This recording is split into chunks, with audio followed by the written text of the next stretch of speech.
Hey everyone, and welcome back to the channel. Have you ever wanted to talk about something that started in the past and is still happening right now? Like maybe you've been waiting for a friend for ages, or you've been studying all day and you're super tired. Well, there's a perfect English tense for that, and today we're going to master it. Let's dive into the present perfect continuous.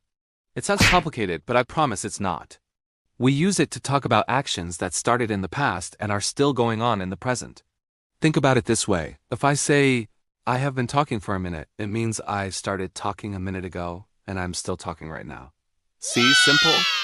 So, how do we form it? It's a three-part recipe.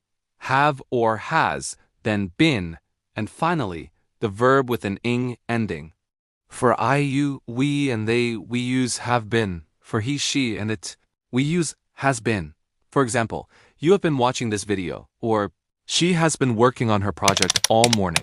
Let's look at some more examples to make it crystal clear. Imagine your friend asks why you look so exhausted. You could say, I have been running for an hour. This tells them you started running an hour ago and you just finished, or are maybe still catching your breath. The action has a direct connection to the present moment, your tiredness. Or what if your kitchen is a complete mess? You could explain, I have been baking cakes all day.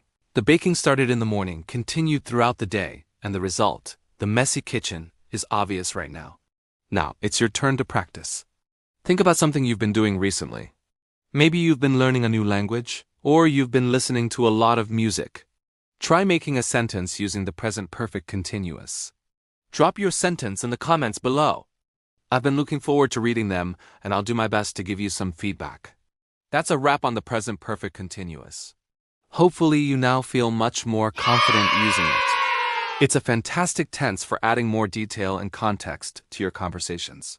If you found this video helpful, please give it a thumbs up and subscribe for more English grammar tips. Thanks for watching, and I'll see you in the next one.